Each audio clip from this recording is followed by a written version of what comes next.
Hindu spiritual service foundation द्वारा 30 अगस्त को संपन्न किए जाने वाले पर्यावरण दिवस के विशिष्ट कार्यक्रम में हम सब लोग सहभागी हो रहे हैं। पर्यावरण यह शब्द आजकल बहुत सुनने को मिलता है और बोला भी जाता है, और उसका एक दिन मनाने का भी यह जो कार्यक्रम है वह भी अर्वाचीन है। उसका कारण है कि अभी तक दुनिया में जो जीवन का तरीका था या है, अभी भी बहुत मात्रा में है, प्रचलित है, वो तरीका पर्यावरण के अनुकूल नहीं है।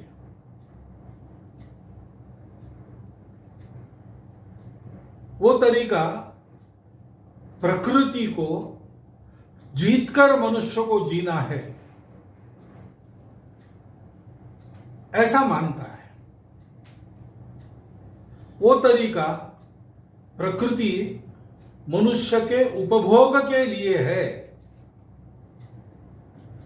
प्रकृति का कोई दायित्व मनुष्य पर नहीं है, मनुष्य का पूरा अधिकार प्रकृति पर है, ऐसा मानकर जीवन को चलाने वाला वो तरीका है।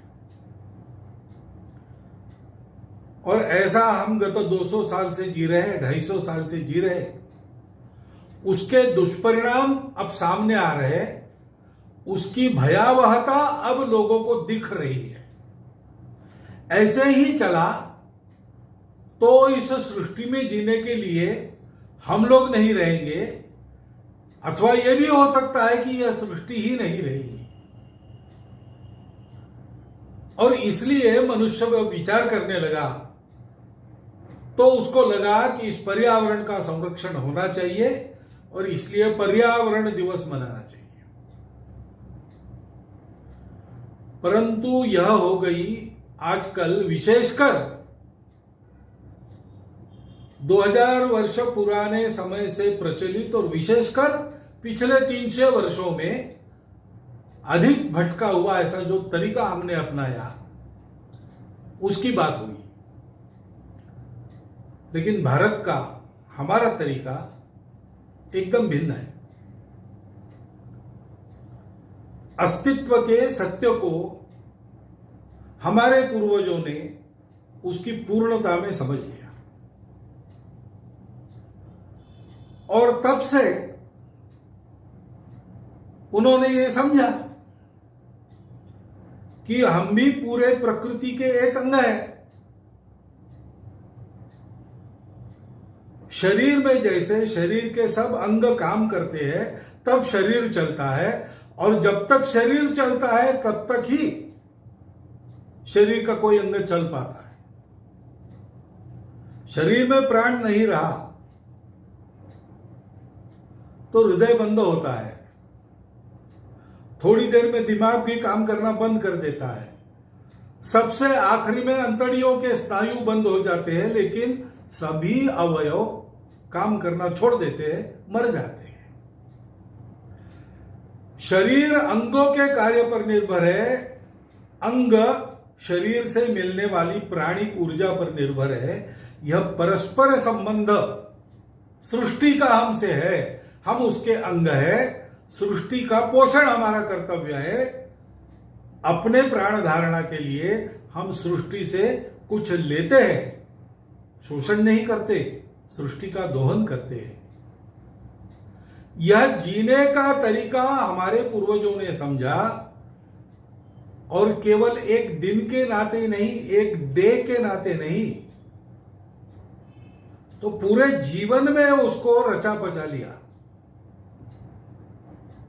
हमारे यहां ये स्वाभाविक कहा जाता है कि भाई शाम को पेड़ों को मत छेड़ो, पेड़ सो जाते हैं। पेड़ों में भी जीव है, जीव सृष्टि का वो हिस्सा है।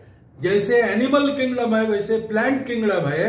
ये आधुनिक विज्ञान का ज्ञान हमारे पास आने के हजारों वर्ष पहले से हमारे देश का सामान्य अनपढ़ आदमी भी जानता है, पेड़ों को शाम को छेड़ना नहीं चाहिए।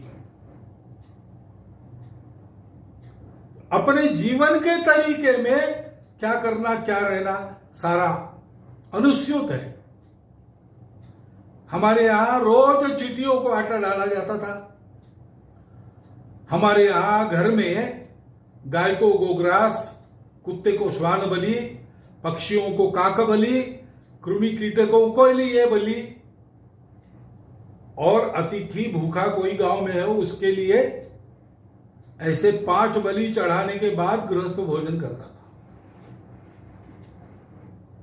ये बलि यानी प्राणी हिंसा नहीं थी, ये बलि यानी अपने घर में पका हुआ अन्न इन सबको देना पड़ता है। इन सबका पोषण करना मनुष्य की जिम्मेवारी है, क्योंकि इन सब से पोषण मनुष्य को मिलता है।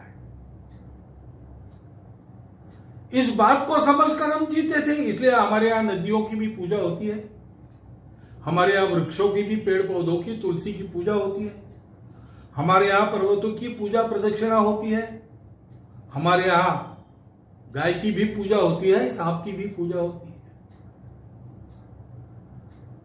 संपूर्ण विश्व जिस एक चराचर चैतन्य से व्याप्त है, उस चैतन्य को सृष्टि के हर वस्तु में देखना, उसको श्रद्धा से देखना, आत्मीयता से देखना, उसके साथ मित्रता का व्यवहार करना और परस्पर सहयोग से सबका जीवन चले, ऐसा करना, ये जीवन का तरीका था। भगवद गीता में कहा है परस्परम भावयंतम, देवों को अच्छा व्यवहार दो, देव भी आपको अच्छा व्यवहार देंगे। परस्पर अच्छे व्यवहार के कारण सृष्टि चलती है। इस प्रकार का अपना जीवन था, लेकिन इस भटके हुए तरीके के प्रभाव में आकर हम उसको भूल गए। इसलिए आज हमको भी पर्यावरण दिन के रूप में इसको मनाकर स्मरण करना पड़ रहा है। वो करना चाहिए, अच्छी बात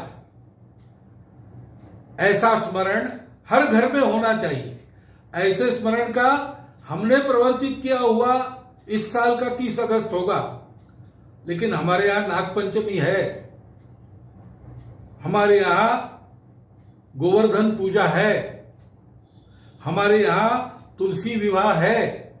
इन सारे दिनों को मनाते हुए, आज के संदर्भ में उचित ढंग से मनाते हुए, हम सब लोगों को इस संस्कार को अपने पूरे जीवन में पुनर्जीवित और पुनर्संचरित करना है, जिससे नई पीढ़ी भी उसको सीखेगी, उस भाव को सीखेगी। हम भी इस प्रकृति के एक घटक है। हमको प्रकृति से पोषण पाना है, प्रकृति को जीतना नहीं। हमको स्वयं प्रकृति से पोषण पाकर प्रकृति को जिलाते रहना है। इस प्रकार का विचार करके आगे पीढ़ी चलेगी, तब ये विशेषकर पिछले 300-350 वर्षों में जो खराबी हुई है, उसको आने वाले 100-200 वर्षों में हम पाट जाएंगे। सृष्टि सुरक्षित होती, मानव जाति सुरक्षित होगी, जीवन सुंदर होगा।